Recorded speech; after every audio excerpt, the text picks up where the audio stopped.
Welcome, one and all, to another magnificent Tuesday stream. I am the bigoted sandwich from the West, here to present you with another magnificent topic we are going to dive right into. And as R.H Snow runs a little late today, unless did she message you at all? She didn't message me, so I'm just No, assuming she's okay. She's no. probably just running a little late.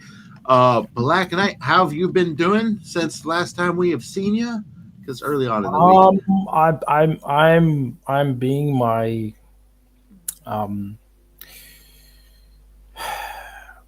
damaged armored self, um, cloaked in the cloak of the Eastern Orthodoxy and other shit.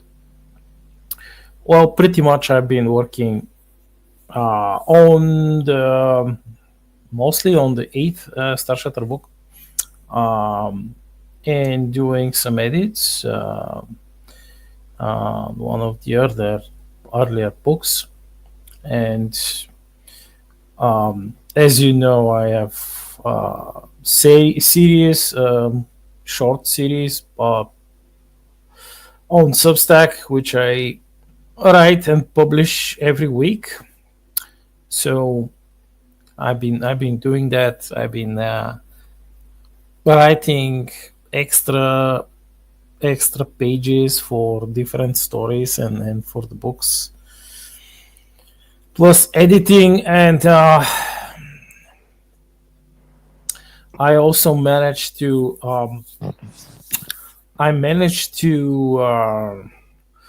cook one of the best loaves I've last week. I Yay! managed to yeah, it was a great success. I achieved one of my most perfect crispy crusts ever. Really? Yes, yes, red- you could hear it when you get it out of the oven at the perfect time, when it at the best temperature. And when you leave it on the rack to cool off, you can hear it talking to you, Oh, it's like, and hello.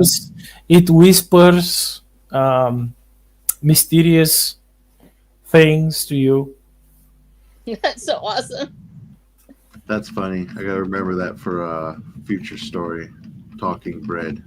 Who'd have thunk talking bread? Well, you're a talking sandwich, so Yeah, but multiple components. I got like internal sandwich organs and stuff. That's just a piece of bread.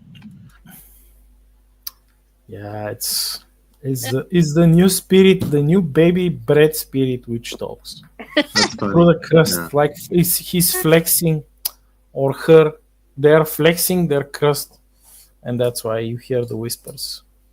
That is calling you to eat them. Is it calling you to eat the bread? It's calling you to wait, Oh, you have to wait. wait and meditate, and then wait and then meditate some more until perfect temperature is achieved, perfect coolness is achieved, and then you have to pull your bread knife, Mhm. and then slice it ever so gently. Sounds like horrific. It's somebody who has bread in them. Yeah, but the bread is Mm. it's this is what the bread's purpose is. That's correct. Yeah, just like our purpose is to tell stories, and our readers' purpose is to enjoy them. Um, Everyone Indeed, has a purpose. indeed, and it does give you insight. People they have this idea of the general idea of what it's like to achieve certain tasks, like baking. But would they really know about the sound of fresh bread coming out of the No, oven? But man, exactly, I that's a mean, detail. some of them may know. Yeah, so like, but those who It's know the basics. inevitable. With time, they will learn. Everyone Indeed. learns. Speaking of, If they are persistent in their quest of bread baking, and not Right. just bread baking. Let's say Beach. barbecuing. Oh no, we lost him Oh no! right in the middle of the barbecue statement. Even right in the middle of barbecue. Perhaps somebody is. Yeah. He'll be right back. Maybe the I'm commies got with. him. But with that said, how have you been, R.H Snow? I How's am. the week? Yeah. I have fire. I made fire in a fireplace. Or actually, it's a little tiny wood stove. It's the very smallest wood stove, except for one more that's actually a really baby wood stove. It's called a cubit wood stove, and it's very, very small. It's for small spaces, and I have put it into the Wonder Bunker. And the Wonder Bunker it now has the wood heat, so I can stick little logs in it. But it is teeny tiny, so you have to keep feeding it. So, like, you'll hear me get up, and I will just put the log in there and heat my little Oh. Wonder Bunker. So it's actually a lot of fun. And I have to watch it because if it goes out, then I have to start it again. And I'm like, oh, I don't know how. So, and Something went wrong. I Yeah, know. you disconnected there. That no, I didn't. It was No? it was StreamYard. Oh, okay, my bad. StreamYard's bad. There's a reason we don't got the premium edition over here.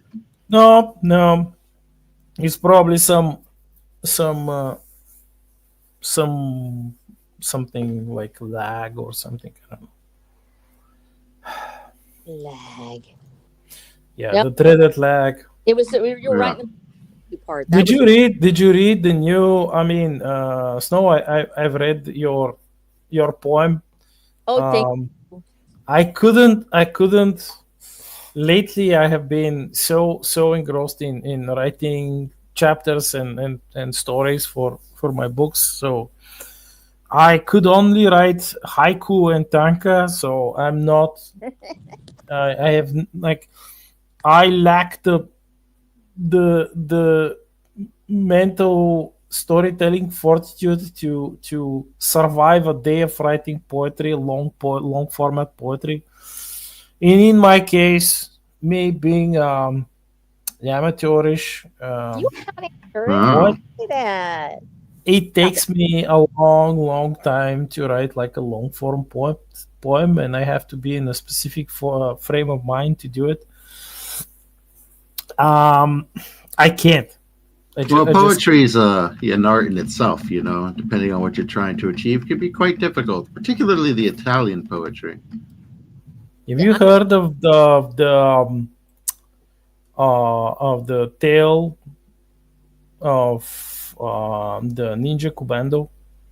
Ninja Commando? I haven't seen that one. Yeah, it's I noticed there was a note on Substack, and I'm like, a serial noticer of notes, especially, and so I wrote a short note about the Ninja Commandos, and this is with my with assistance from a certain Japanese friend of mine. Her dad was almost like a ninja commando, almost. Oh, wow. And she would say that it's a careful balance between the two. Yeah. So between ninja and commando. Yeah, it's like it's a quite specific balance that you must achieve between the ninja ink and the commando ink. Interesting. Yeah. I've never been either one, so I have no idea. Yeah, Snow, you were talking about your brand new little my little wood heater. stove. Your wood stove. So your room. Ooh, I saw that. Is it? Yes. Yes, you saw my thing. The wondrous bunker of wondrousness. I know it's like I would love to like make a loaf of bread on something like that, but it's a little bit. You have to know what you're doing. I know with when you're doing wood stoves and bread, it's sort of a special art, evidently. And you can make a special oven for it. It's like a little curved one. Like it's really cute. I know that you've seen them. A lot of the villagers have them. You could probably use like a Dutch oven. Oh yeah, you can use a Dutch oven for sure. I've done that on an open fire. This little wood stove is so small though that it doesn't actually put something in it. So you have to. Doesn't support it. Yeah, it's too little. It's too little. You But need an attachment. Well, you could make a little bread, maybe. yeah, I could make a little bread, or I could actually you can do ash cooking. Now, ash cooking is a whole different thing. Ash, Ooh. you actually take it and you take your ash, your hot ash, and you put it in a bucket. Oh no, we lost another one. Yeah, it's See, that's StreamYard. 100% StreamYard. Yeah, Okay, they're 'cause probably I've, rebooting servers. They're probably rebooting Yeah. servers. It's like something, because Yeah. I've been also No, getting that's- some technical that's- issues. that's the issue. Right in the middle of it. Wow. Yeah. The last few weeks I've been running. Finally, reconnected with some old friends, and I've been running 3 different D&D two. Two different D&D campaigns, and through Discord. And the Discord had the exact same issue. Oh. Was crashing, and it appeared that there was some mysterious Windows update which caused Windows update. Another one, huh? I don't know what Uh-oh. happened. See. StreamYards. It's I it's don't know up what to stuff happened. I today. was just talking about a wood stove, and suddenly it censored me. Yeah. Right. Censoring the wood stove talk. So we know it doesn't like barbecues or wood stoves. Quick, Two very James, similar things. pick you out too. Right? Next time I mention something like that. But yeah, it seems like your stove's going good. I definitely know something about ash cooking. Cooking Really? with ash.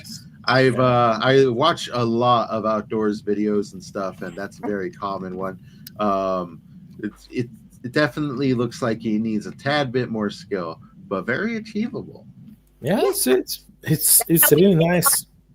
During the Great Texas Freeze Out of 2021, how we stayed alive was ash cooking. We actually had I had a metal bucket, and I have a soapstone wood stove over at the other house, and it's fantastic. It's the best investment I ever made. It's gray. It's got like this beautiful texture. But the big thing about soapstone is it stays warm. So it's kind of like a masonry stove. It heats up and it stays warm even after the fire goes out. And so we had that going constantly.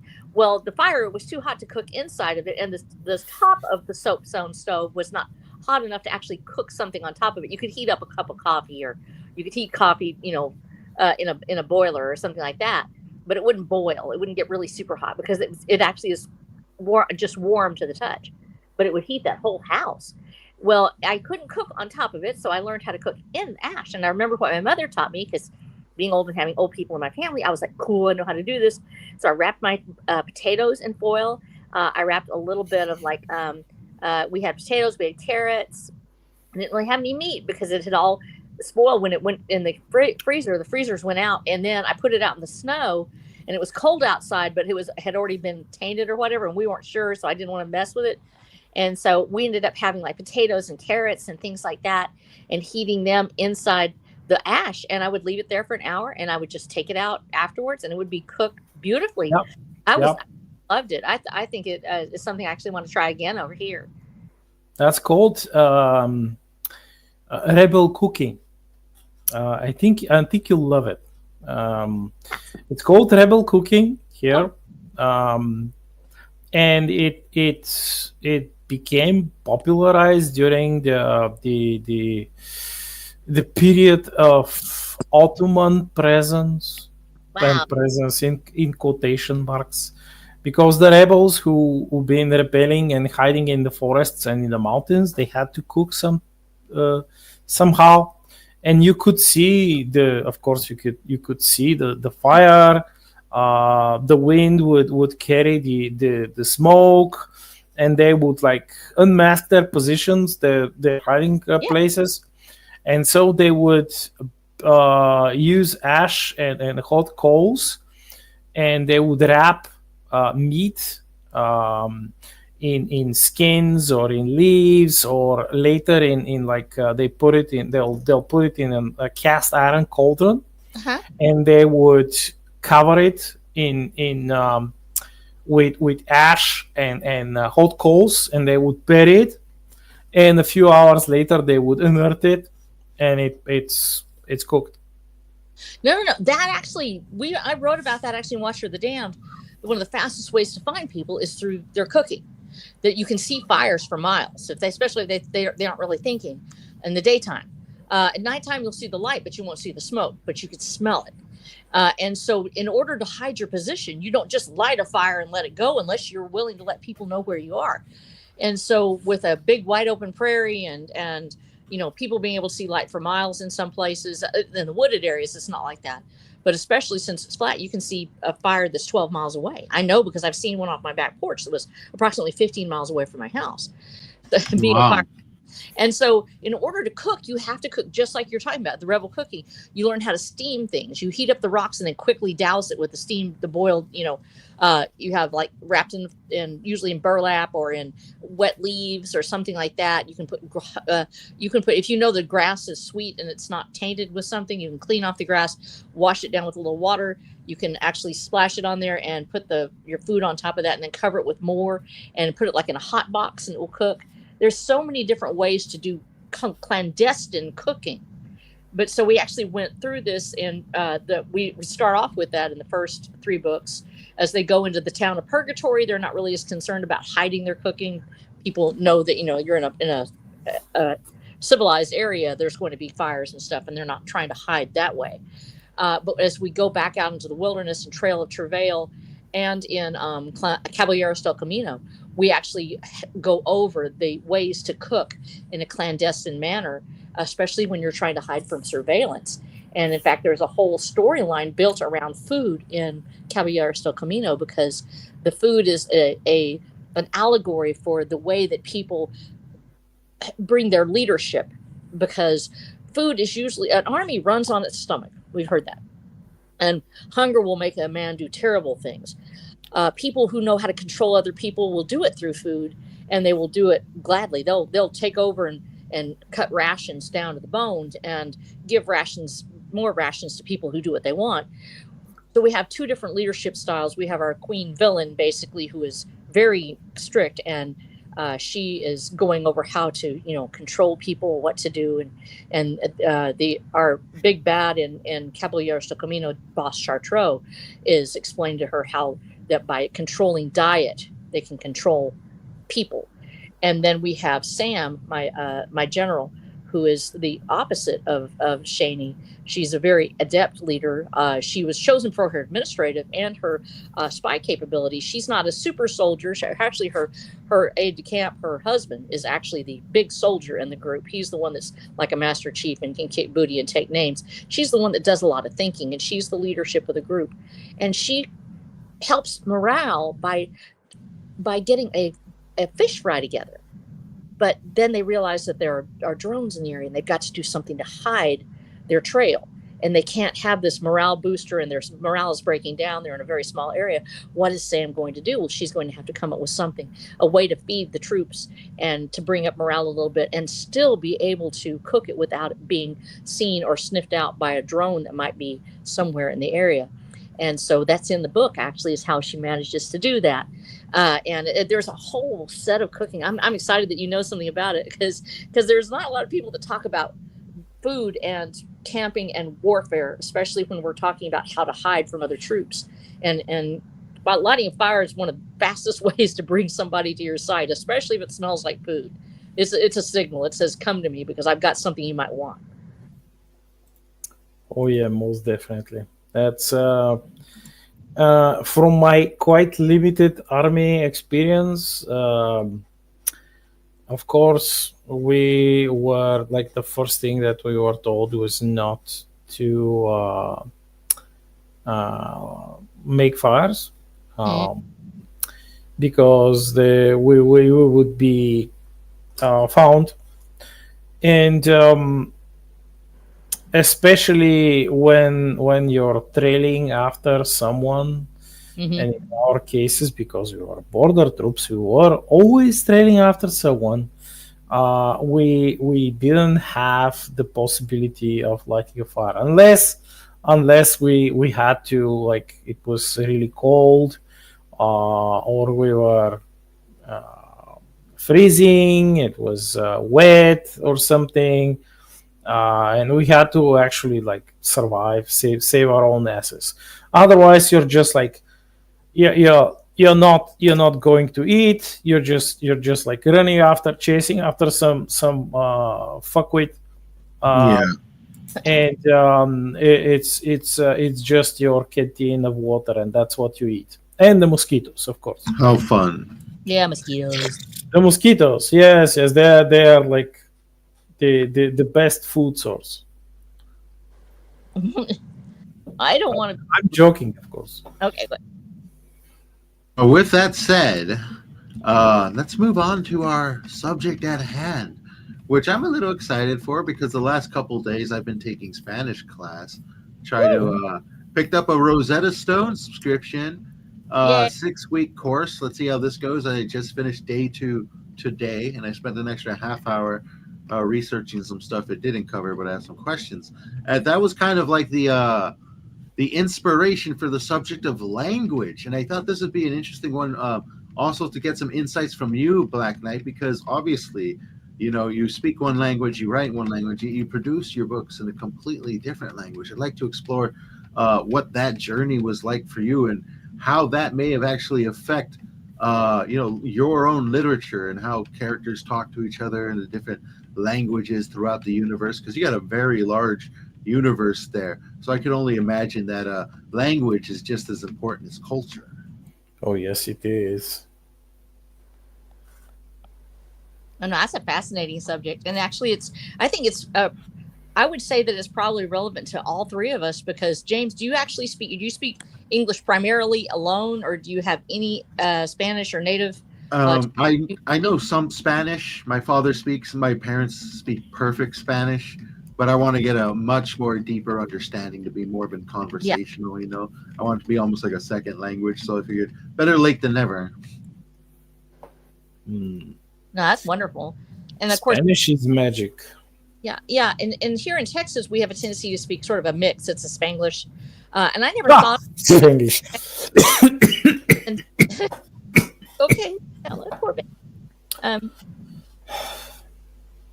Are you all right? Yes, I'm fine.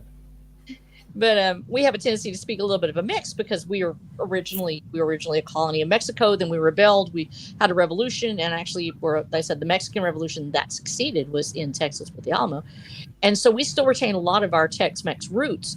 And I didn't really think about it because I've been, several generations here in Texas, and even though I moved all over the country when I was a kid, there were words that were just part of our lexicon that were always used. And when I went to visit my older brother in Kansas, he actually we were separated at birth. He's actually 20 years older than I am.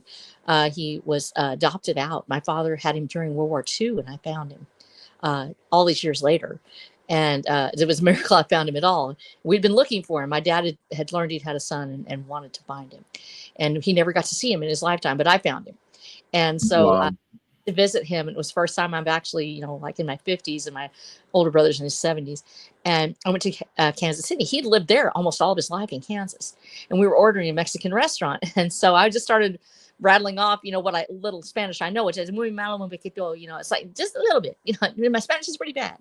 I've got to learn it. Most of what I know is if I'm just talking to somebody or I'm listening, I understand it. But like, mijo, if I say, hey, mijo, how you want to do this? And it's somebody who's speaking the language or has been around people who know it, usually know what that means. Mija, and it's like that sort of endearment, Yeah. sort of little words that, and I hope I'm saying it right now. There'll be somebody out there going, she's wrong. But that's how we say it here. How dare you? You're culturally appropriating. Well, no, that's Texas. We can do that. That's part of our heritage. We're okay with that. And so when we're saying those things, I was surprised that he was like, oh, no, I hardly know any. It's just that's what we say, on my neck of the woods. We sort of speak a little bit of a mix. And so I was surprised at how many times in when I'm writing that those idioms, like for instance, Dominic Santos, who is he's our Stephen F. Austin, and we were talking about history last time, and I said I had analogs for each one. He's the brains behind the revolution, the new Lone Star Revolution, and he's a proud mestizo. He's from the central part of Texas, or San Antonio, in that area, and very proud of his heritage, and is also a Texan through and through, all the way to the bone. He's Tejano. And so he speaks a mix, and he'll have little endearments that he'll say to people. And I had some people, as they were reading, like, what does this mean? And I'm like, okay, so they don't know. How do we do this? Do I need to go back and say, oh, I'm only going to write in English? Everybody's in English all the time. Or it's part of their voice. It's who they are. Dominic's going to say these little things because Rose is his daughter. He's going to, call her mija, it's one of the things he does, mija. And he's going to, call her that when he's talking to her privately. He's going to call somebody compadre, if that's who he's talking to. He's calls him amigo. He calls him other things. And so I made a decision. I would go ahead and use the language that the people are using. They speak primarily English, but they may use the idioms that they have that are in their vocabulary. I have one character who comes in at book 8. Trail of Travail is where we first actually kind of know that he's going to come in, but he really comes into play in Caballeros del Camino, and he's actually from Colombia. And Colombia has a completely different accent. It's especially Bogota. It's a very, very soft, smooth Spanish accent. And so I wanted to make sure that I paid homage to that. And I went in and I made sure I researched any code words that might be used specifically for people from Bogota, so that I wanted him to enjoy who he was. He is obviously very fluent in English and a very educated man, but he will occasionally say something to, accent it in such a way that when he's really surprised by something, he'll do that. But most of the time, he's going to speak English. He doesn't code switch. He doesn't go back and forth and back and forth.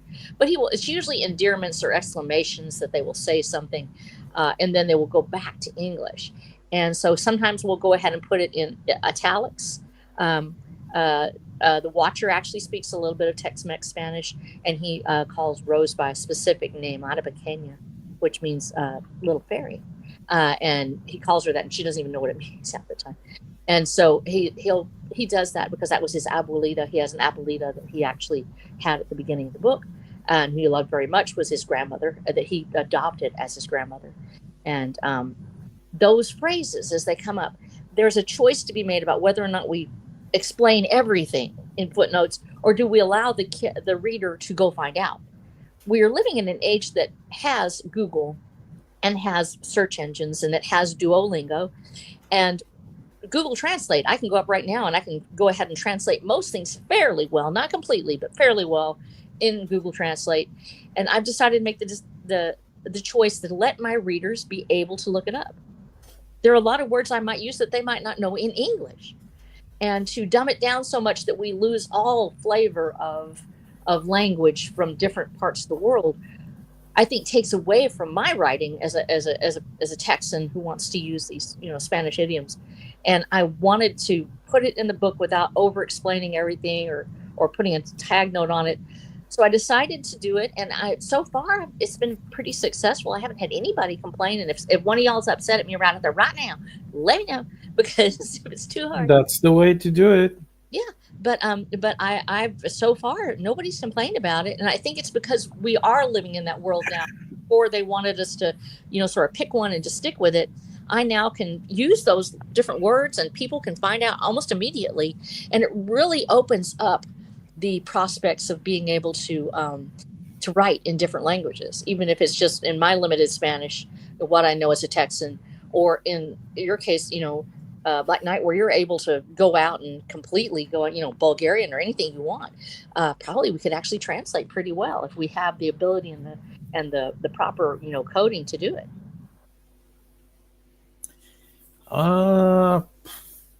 In my case, it was, I think, more of the combined influences of Bulgarian, Russian, and then when I began to study English, I drew inspiration from different influences, and some were British, some were American. And by American, we did not make a distinction between the different states. For us, there weren't any states. For us, there were like there was this big area on the map that said USA, and that was it. Uh, well, in some cases, what people associated the United States with were actually the Texans, and when someone attempted to replicate an American so-called American accent, that would be um something akin to like a bastardized Texan accent, which is hilarious. But That's funny. um, what can I say? Um, as for what I actually um, made sure to employ different languages and dialects in my books was to, of course, I'm not a linguist, so I gave up creating a language, even though I began I attempted. I'm tempted to do it. I made the first few steps.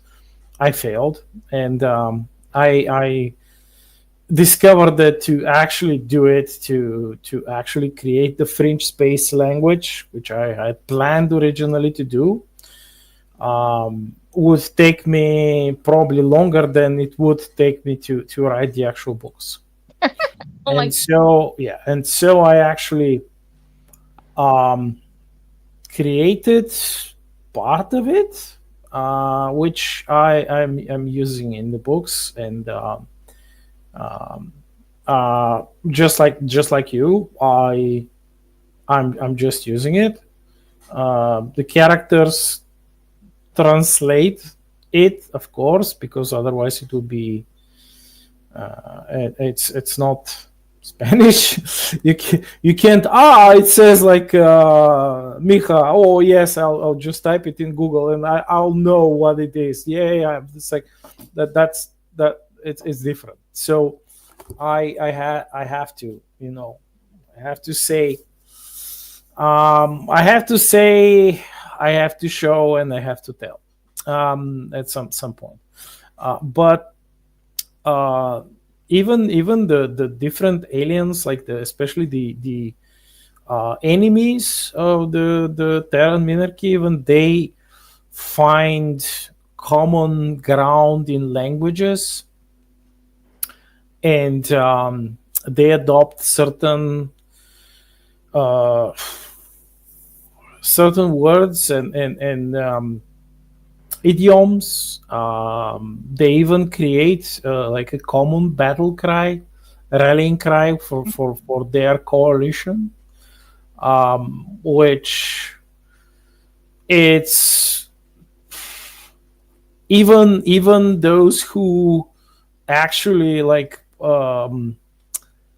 dislike the language, even they begin to like that battle cry, and then at some point they're like, yes, in the past, and by past here you know that it's like it's not just centuries. In some cases it's like thousands of years of bad past.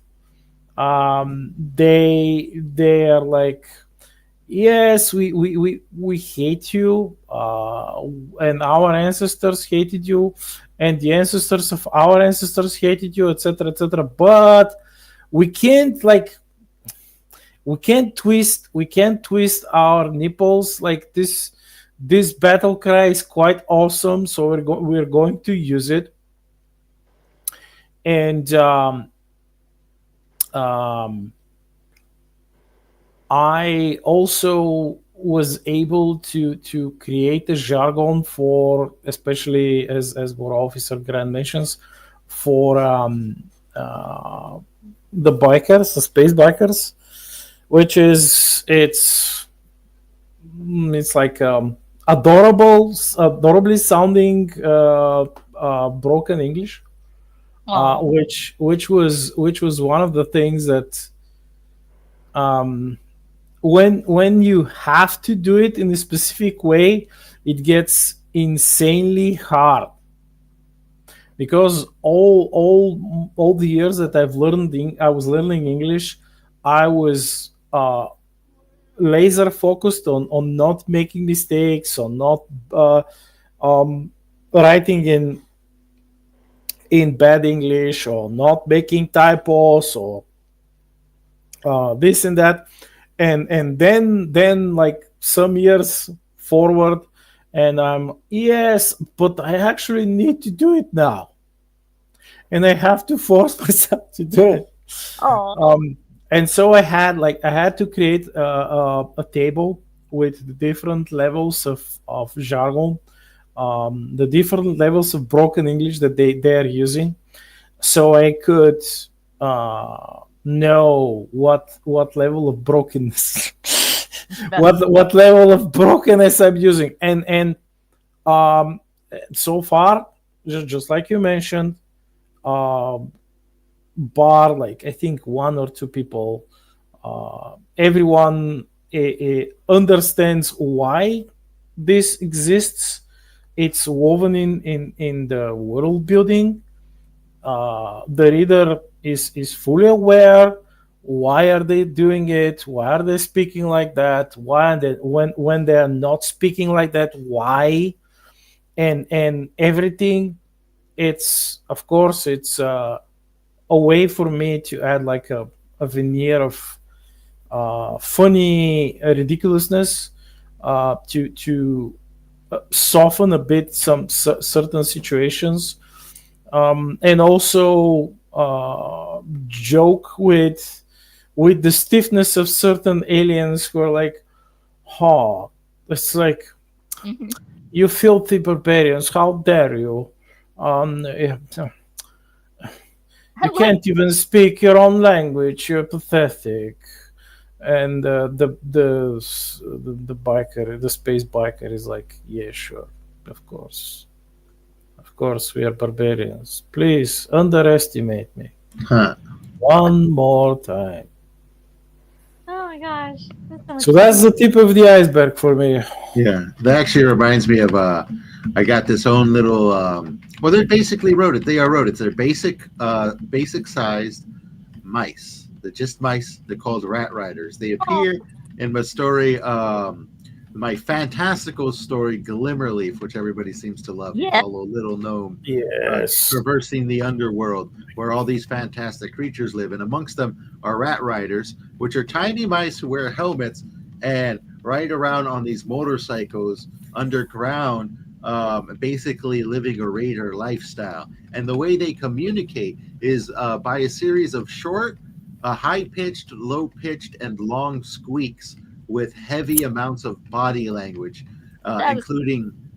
It's basically inspired by just a mixture of Morse code and how bees communicate with each other, how they almost do a dance. Something very similar to that. And the fun part about it is you don't have to flesh that out. Just the idea, get the idea into huh? your reader's head. Low squeaks, long squeaks, characters making certain particular movements and communication, and of course the story in itself is quite. It's got a lovely mix of darkness and light humor, and this allows it to kind of elevate those darker moments when your characters communicate in these funny little squeaks. So Oh, you can take language in itself and get Nice. very creative with it, and you don't always have to kind of broadcast what the language is, particularly when you're creating a foreign language for a separate species that maybe your main character that you're seeing out through the lens of depicting your story through, he wouldn't understand it or they wouldn't understand it themselves. So it's a way of adding layers of character and depth as well as forms of mystery to be deciphered along the way. I remember this one film. I forget what it was called, but it was essentially this space film where Dennis Quaid is a space fighter fighting against this alien race, and they shoot each other down, Uh, and they're on the planet, and basically, yeah, this my alien. enemy, no, no, enemy mine, something like Yeah, that. yeah, something like that, and they essentially have to band together to survive, and that's a huge aspect of it.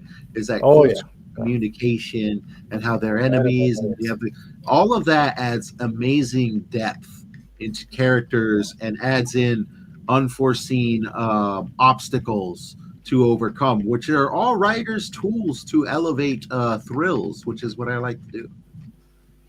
That reminds me. That reminds me of that infamous episode of Star Trek: New Generation with Picard, who goes down to a planet, and he actually has to survive together with a strange, weird alien, uh, and their language is insane. It's pretty much um, it's pretty much. I mean, they use similar uh, word codec codecs to other aliens in the Star Trek universe, but the way they actually, I mean, they speak the same similar codecs, but word codecs, but the way they use it is unique because they're not. Oh yes, they're not saying, yeah. I'm going over there and I will let's say um, drink water. No, they are telling you a short story about someone from their own culture who goes on a quest to drink water, to find water, and from that you have to somehow understand that they're what they're telling you.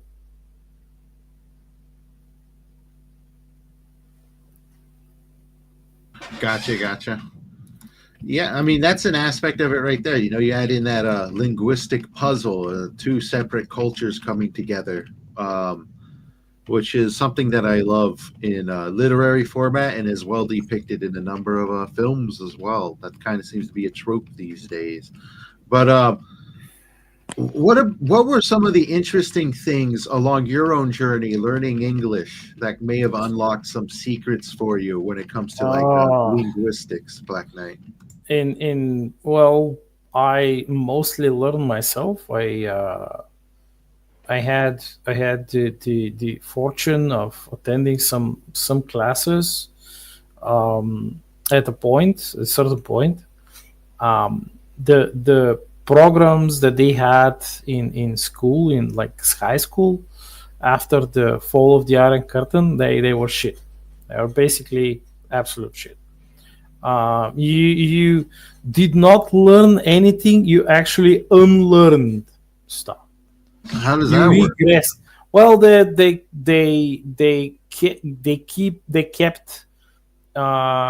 kept walking at one place, and with each passing year, you learned absolutely nothing because you never progressed past a certain level. Oh, Yeah, that's why. And I actually had to ditch classes, English classes. I had to run away from them. Uh, that's so ironic. they so they gave me like they gave me penalty points for not attending class because I was so. Yeah. Yeah, I'd rather study on my own, or attain these try to get to these rare um, moments where we could actually um, find private classes, but these were quite rare. So The problem here with us that Yeah. the first teachers were, many of them were actually Russian. And the way that you studied English under them was through Russian. And so this is why the bulk of us from this generation, we have achieved, in quotation marks, it's a specific sentence structure which is more akin to the Slavic languages than to English. But it's been drilled into us, and it's almost impossible to ditch. Like it's in your subconsciousness. But thanks to this, I was able to develop some unique stuff, some weird ways of speech for different characters and species in my books. Almost like, well, I give this example. It's not Yoda speak, but it's a bit similar, if I could say it. Of course, it's different, but that's the only frame of reference Westerners can realistically know. So that's what I'm using to explain why. And of course, we have had these, like, a couple of I don't know if I can use the word critics, but who are constantly complaining about, oh no, these like Easterners, they can't speak English, they can't write in English, they should basically unalive themselves, blah blah blah blah blah. It's hilarious. It's extremely hilarious. And when you realize that most of them are rarely capable of maintaining enough focus to create something of their own, be it as flawed as what we do, what we make. It would have been extremely hilarious if it wasn't a bit sad.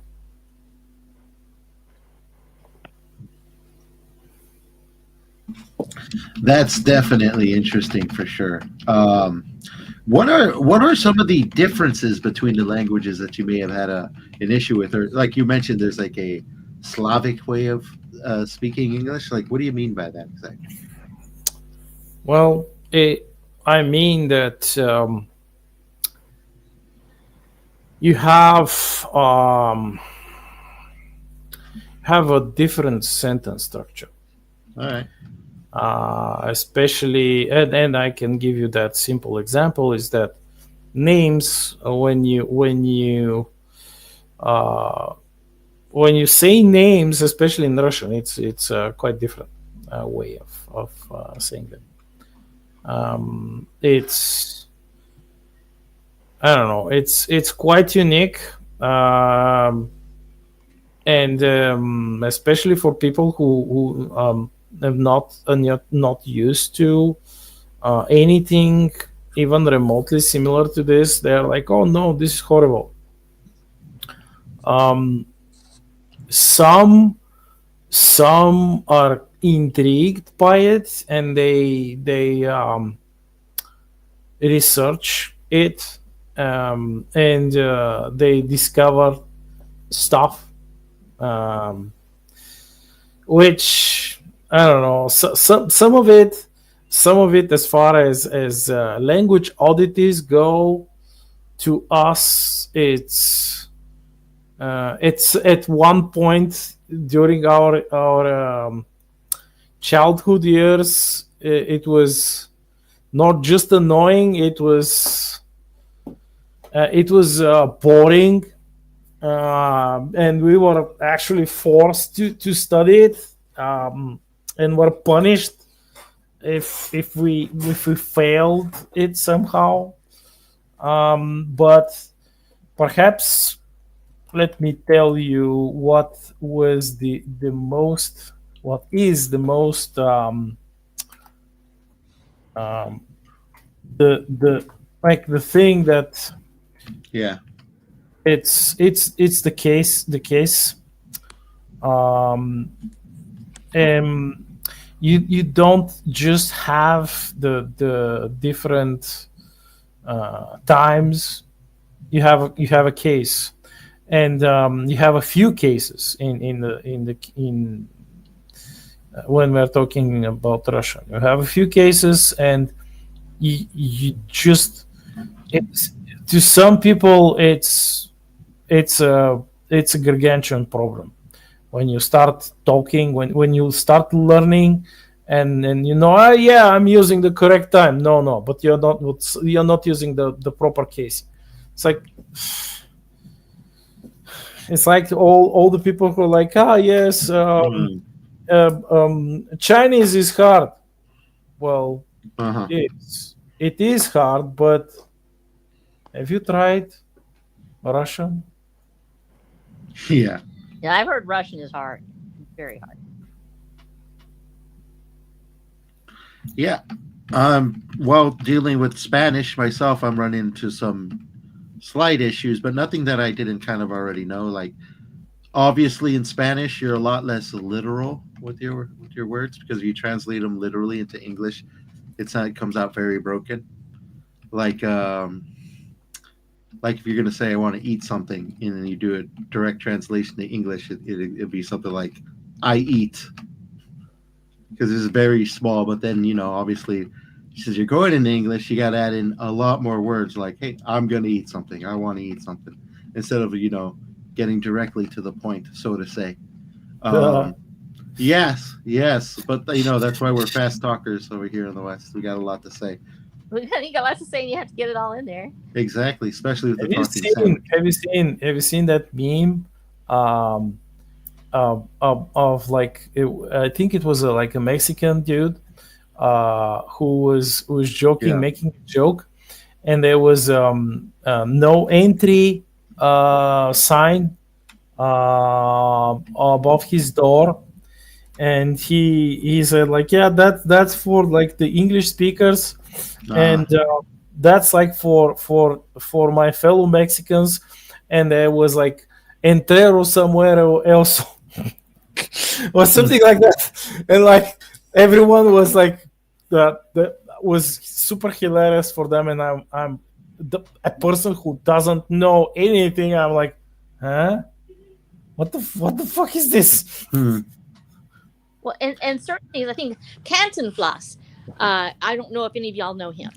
He's very famous comedic character in Mexican cinema, and his command of Spanish, Mexican Spanish, was so extraordinary, and he made everything funny. And his patterns and his sing-song words don't translate well into English, but if you know Spanish, they become fascinating because as you listen to Cantinflas, he's singing the words almost. He creates almost a rap rhythm with his comedic patter that he does.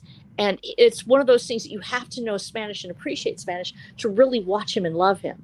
Especially if they're doing, I think, coplas, if they're playing coplas with, the challenges that they make to each other, that you have to know something about Spanish and understand it. But there are certain things that are funny almost only in the language in which they're presented. English puns, for instance, a lot of times are very hard to translate because you have to know English, and then you know that it's supposed to be this word, but instead it's that one. And Yeah. I think Japanese is a lot like that too. Actually, Oh yeah, the Japanese has the omonumenumenumenumenumes. How fun. I gotta step away for a moment. Please continue the conversation without me. oh, Yeah. So yeah, it's perhaps to be one of the well, not that super recent, but somewhat recent was the Japanese homonyms, which to me, as I know that we have some of these here, and then some of them are, I don't know. I personally I found them similar, eerily similar, Uh-huh. um, at least in the ways of thinking and the ways of forming it and using the language. Even though the we have different languages, Uh-huh. the thought process behind it was quite similar. And so I was always always fond of these homonyms. Um, Yeah. homonyms. I was always found, and I managed to create some for Star Shatter. Oh, did you really? Yes, I did, but I'm not going to spoil anything. Oh, come on, you can try. No, I'm not. No, that's I mean, okay, let's say that some of them are food based. Oh, Yeah, not that many, but mm, well, yeah, anything like that that's based strictly on the language that it's in. Like I said, it's going to be harder to translate, and it becomes sort of an in joke. It's how you know someone is from your culture or really gets it. In fact, usually they'll be, it's something to make sure that it's like almost like a gatekeeping for a culture. Sometimes that the language in which a it's joke is. very important. Yeah, it becomes very important that you understand it. There are certain things that you can say that are going to be offensive to someone in a language, and you may not even know it.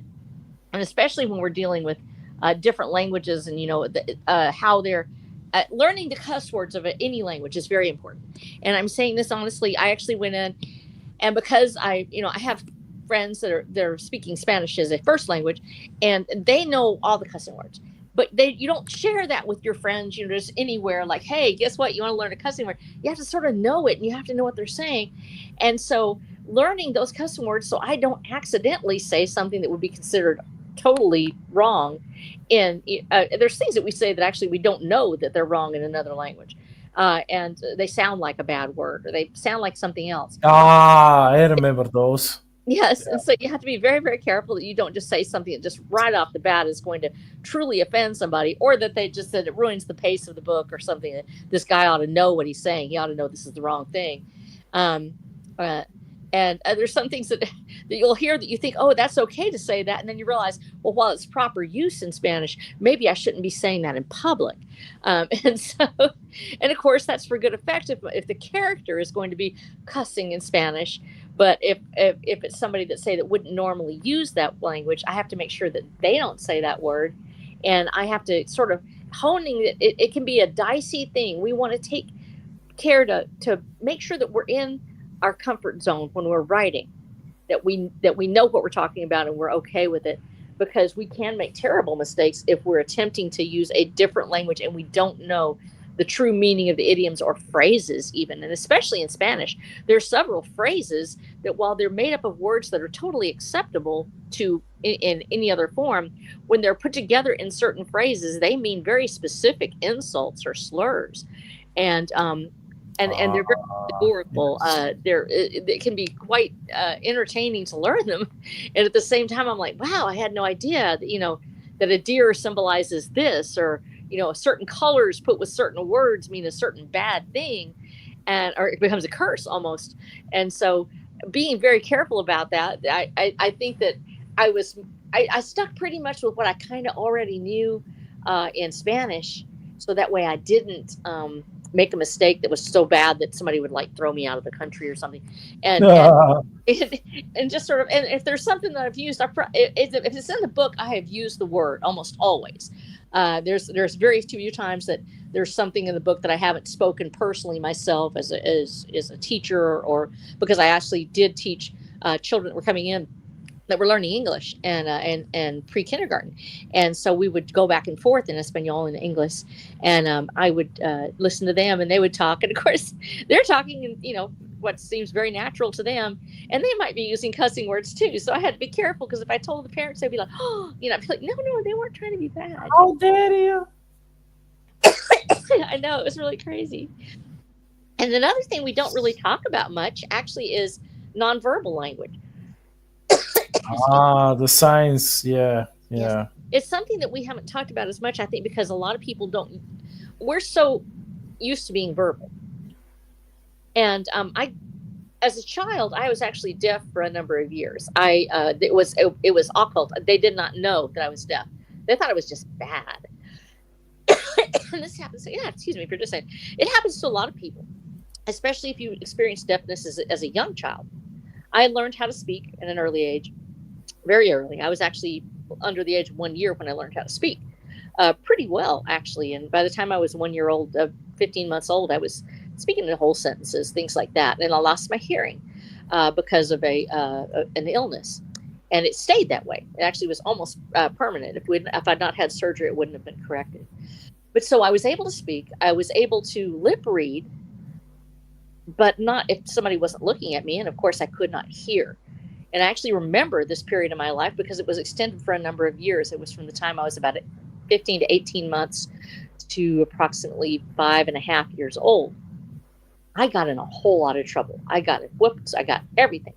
I could not hear people, and I could not always communicate what I wanted to say.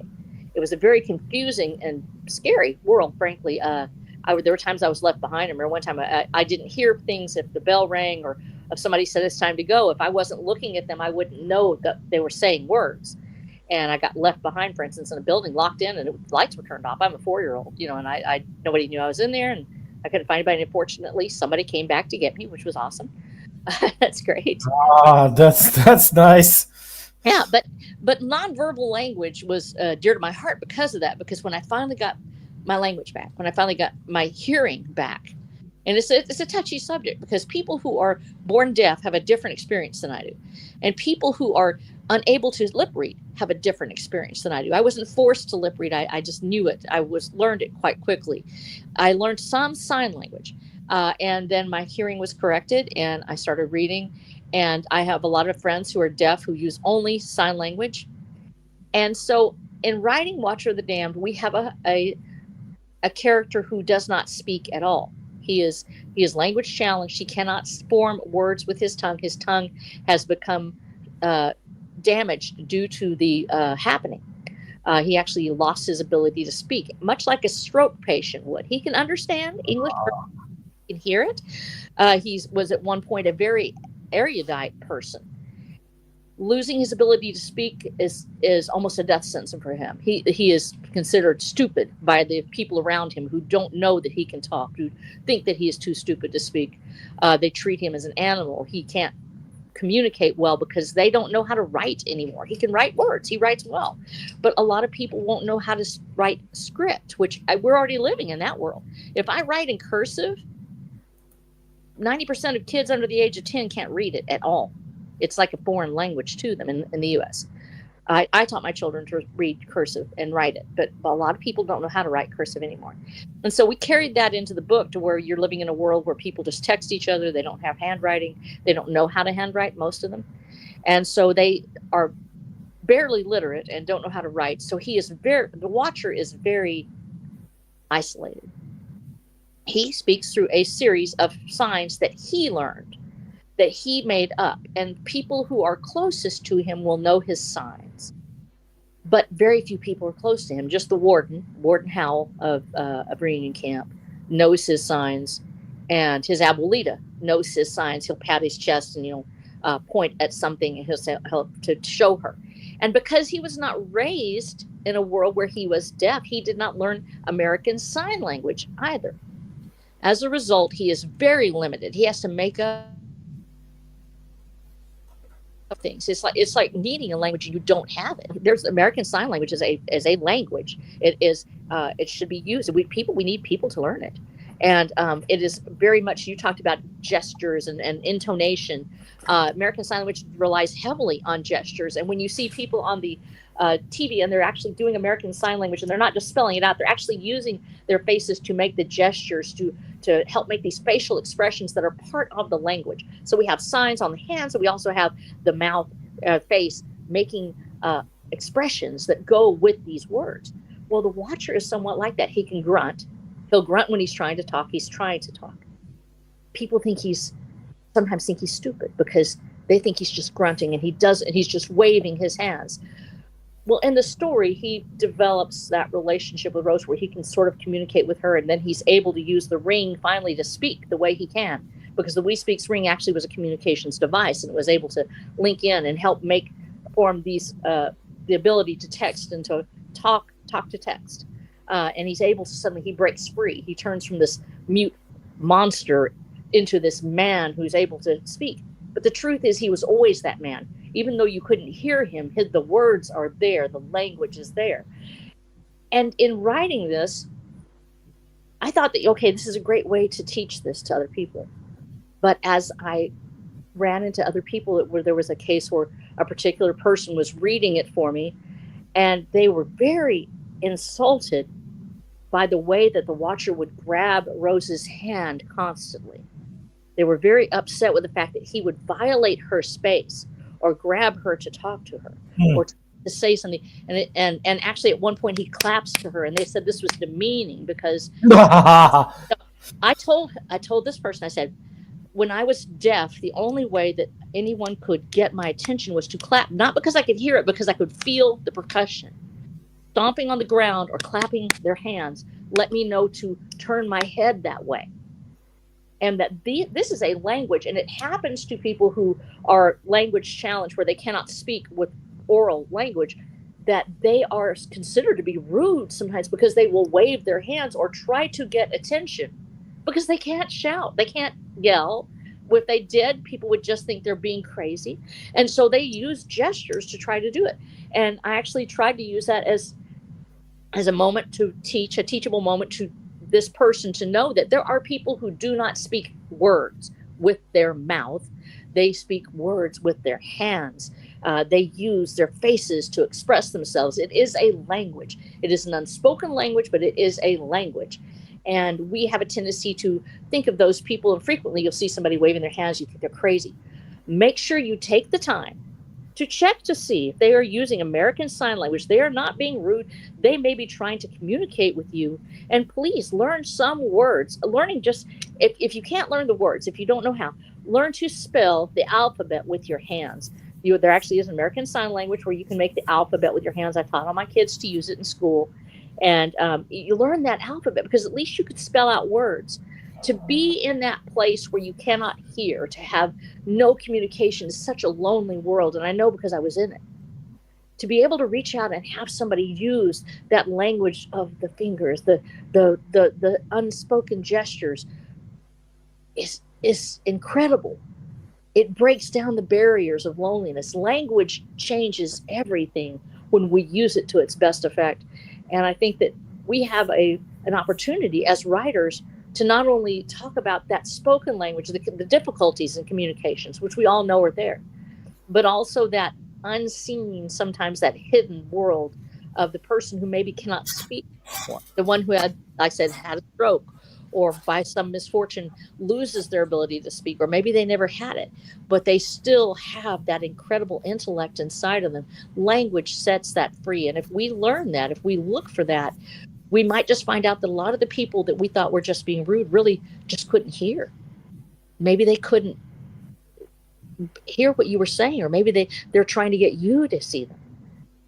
We need to make sure that we're aware of this, that there are a lot of people out there that don't have the ability to speak or to hear, but they still have language, and we need to open up our minds to how they talk. That reminds me. I had a chat, like a really long chat with a scientist back in uni, and he was studying the cave paintings. And he and other anthropologists, they were trying to reconstruct how let's say the Neanderthals were able to actually communicate without having a written language. And he was let me go back to that Star Trek episode about Picard and that alien. And he and another French anthropologist, they were proposing a theory that actually they could. And the way that they communicated was via stories. And they would communicate certain ideas and other important notions via stories. And they would also use not just signs like hand signs, audible noises, and dance even, and they would combine all of this together with paintings too.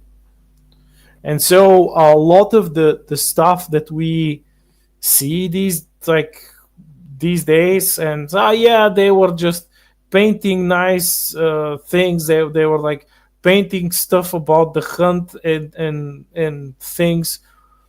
Well, maybe they were actually talking to each other.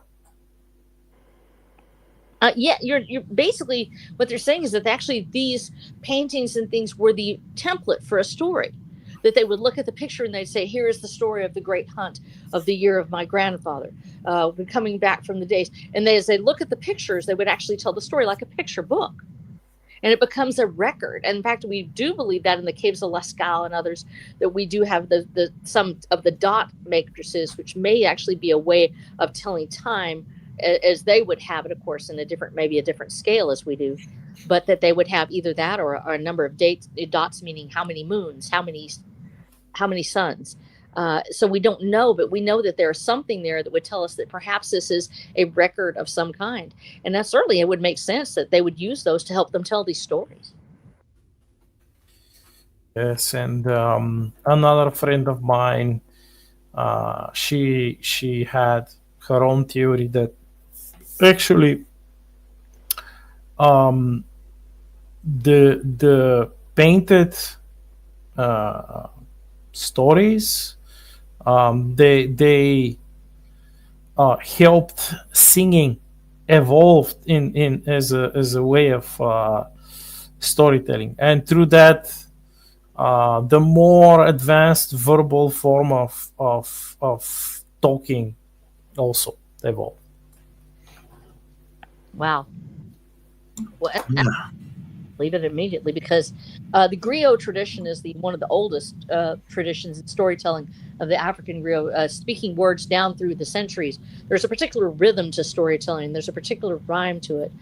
We think often of the Southern Baptist cadence, is what we call it here, where I would love to be with you and I want to be with you, but I cannot be with you unless you come to know God. There's a certain rhythm to it. Well, the griot tradition actually has the rhythm of the storyteller. There's a particular cadence to the stories, and you'll hear it in the language and when it's originally spoken. And it helps to provide a template for how you tell the story. And these stories are sometimes hundreds or thousands of years old, that they've been passed down from person to person as a language. And so when you're talking about the fact that the Neanderthal may have actually been using this particular type of method to pass on language and storytelling through gesture and song and art, that it is a language that perhaps we just don't recognize it because it's not a letter, but it is a written language. We just simply don't understand it.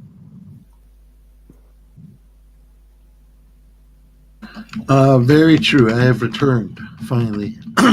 Yay! But while listening to all that, I think one thing that stuck out to me in the midst of that about language is also body language. And you were mentioning how the body language of somebody who can't verbally speak may come off offensive, because that in itself is a form of heavy communication, Yes. which in World Without End, that's actually very important because it's a very small world. It's a very small world with only three major kingdoms and all these blended cultures in between. And because of that, there are no real people groups that you can identify through just their race or their their racial makeup.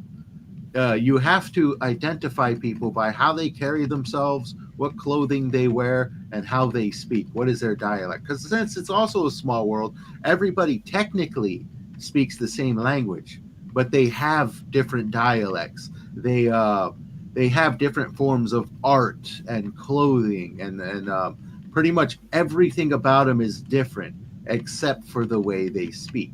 Like one of the kingdoms is much more sword and sandals. The Daughter Knights, they speak very refined, something like Old English. But then you have the much more advanced and corporatized civilization of Whitlow, which uses a lot more slang and cuts down on words, and sounds a lot like what we speak today. And then your third society is Dune, who is heavily inspired by like the Catholicism, the Romans. So they have much more of a Latin flair to the way they actually speak, though it is in English.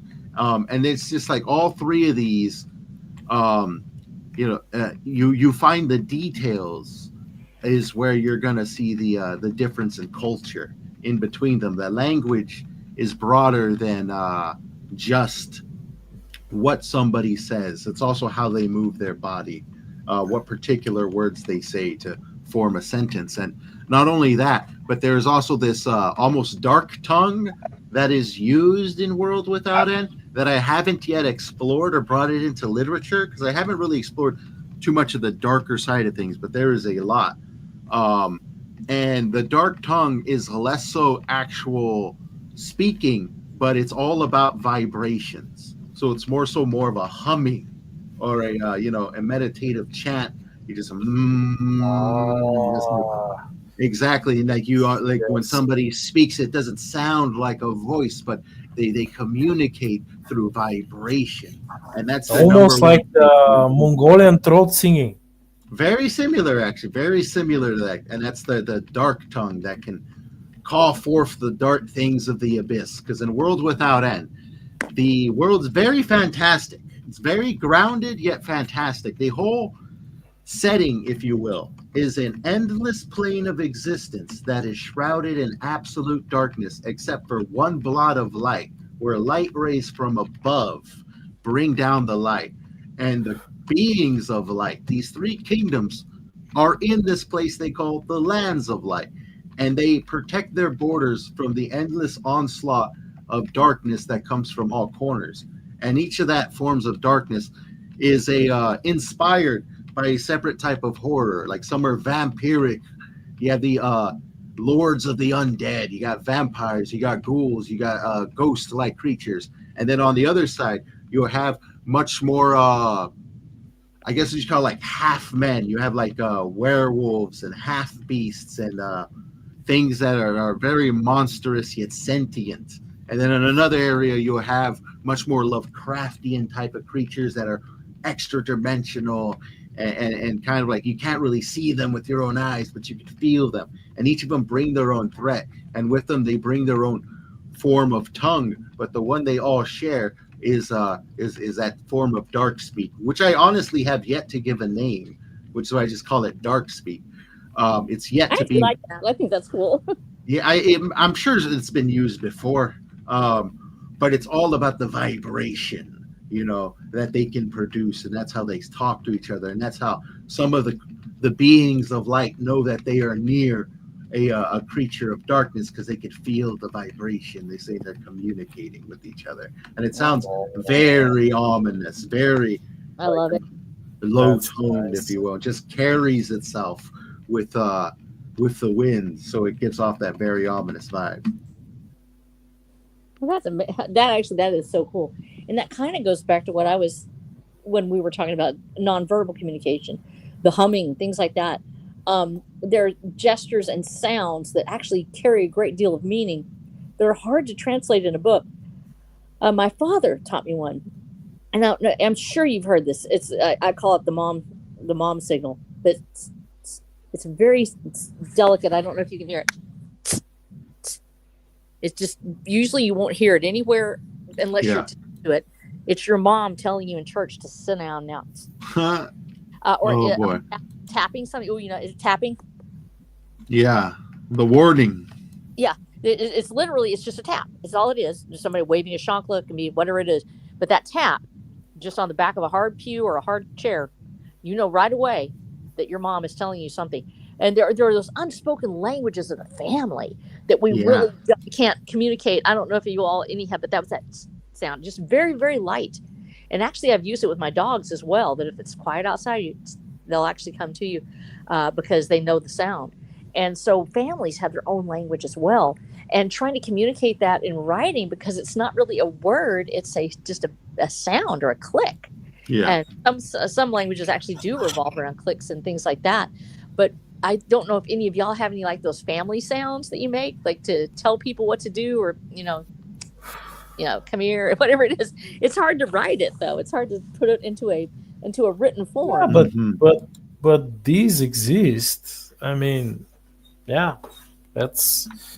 I even remember something that my grandma told me about her grandma, meaning that's my great grandma, and she had this like she would look at her slipper in a certain way, and her daughters would know that's their warning, their last warning before slipper would be unleashed.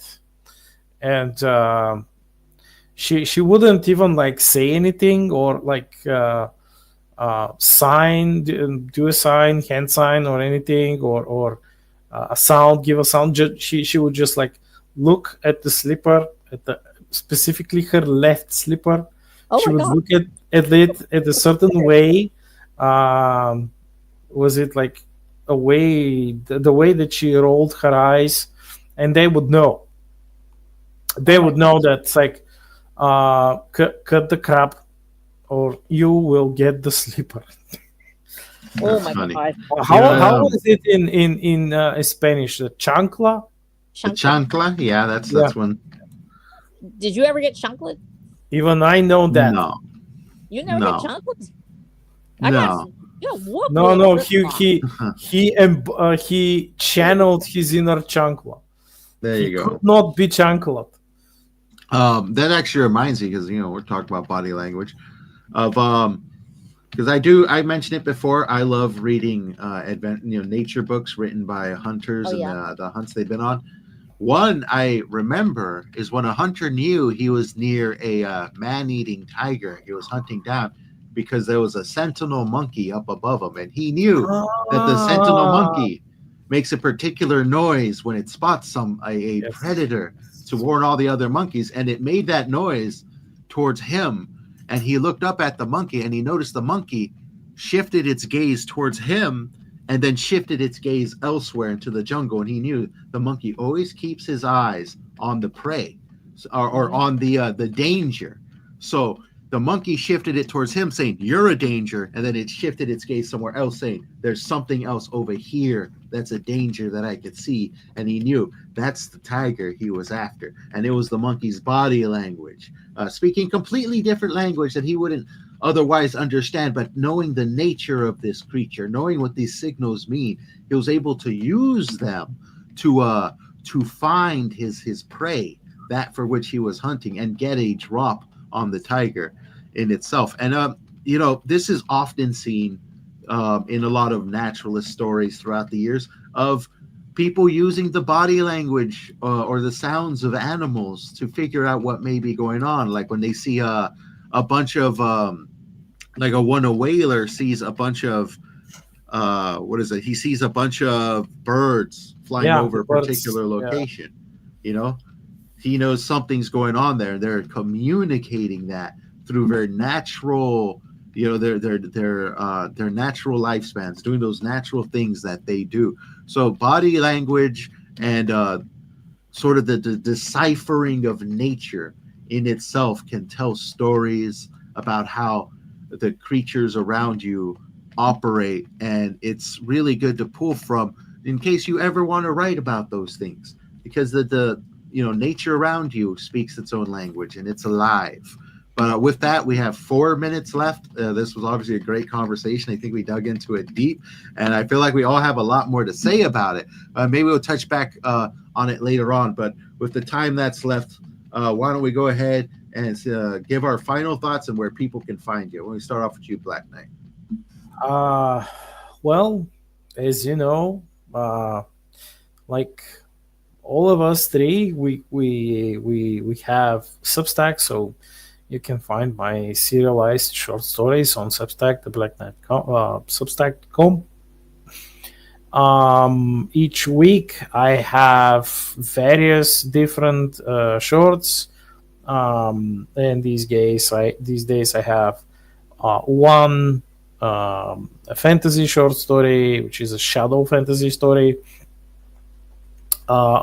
each Wednesday, and of course the current project, the second phase of the current project, the Province of Terrans 2, which is every Friday. And of course, you can find my published books on my Amazon page. All of my Star Shatter books published so far, and the 2 anthologies, A Mandate of Sword and Railgun, and The Blood of Tyrants, which is the second one. Then the 2 books about Velen the Ultorian, and of course my brand new fantasy novella, Lord of Bones, which you can also find there. I have recently been able to keep most of my prices, especially for the paperbacks. I was able to keep them the same price. So those of you who are fans of paperbacks, you can find. Excellent. How about you, R.H Snow? Where can people find you? They can find me at watcherthedam.com, where I have all of my books lined up and some blurbs, and I even have my little podcast on there, my mini series that I did. And of course, I'm still in the process of setting up my studio, which I am putting here in the Wonder Bunker, and very excited about that because that's been a long time coming. But we're going to be doing the audiobooks again, and nice. Ensure that I get it all together, because that's going to open up a really big group for us, because everybody tells me how much the audiobooks really do sell. They're a big deal. Yeah. And I know that that's hard to do, because it's like, I want to make sure that it's done right. And I know I would never be able to do it voice to AI. It's not going to work, because we have a lot of inflections. We have a lot of things that are said in jest, which would you have to have the right tone of voice. So I'll be reading those out. So pray for me as I get my studio put together. And of course, Caballeros de Camino, which is coming out any minute now. Nice. Yeah, and getting those getting the illustrations done and the maps and things like that. I'll be finishing that out and getting it out to the people. But just thank you so much to all my readers out there. You guys are fantastic. It means the world to me. Every time you guys pick up a book and read it or look at it, it's a thrill, because it lets me know that it was the right thing to write this story. Just like we talked about with the Neanderthal, they're telling the story, they're putting those pictures out there, and even 4,000 years, 5,000 years down the road, somebody is seeing pictures that someone drew that tell a story of a tale only they knew. To know that you guys pick up the books, to know that you guys read them, it means the world to us. Thank you so much for everything you guys do. And if you're listening to this in the future and you've read our books, we love you. Thank you for everything. And thank you to chat, as always. I didn't get a chance to see who was there today, but I know I love you guys, and y'all are always fantastic to us. Thank you. And I am James Esparza, the Talking Sandwich. I do have me one of them there Substacks, where I go ahead and release a short story every month. This month, I got 2 short stories to release. One that I found on I written months ago, but I didn't edit it, and I finally edited it. It's a sci-fi war story, and the beta readers really liked it, so I decided I'm going to pair it up with my usual release. So you're going to get 2 stories this month. You can check that out at worldwithoutendlore.substack.com. But with that, everybody, thank you for spending your time with us. If you're watching this on the replay, please leave a comment down below, give it a like, share with your friends, and give us suggestions on what you'd like us to talk about in the future. You guys have yourself an absolutely wonderful rest of your day. We are out of here. Bye-bye now.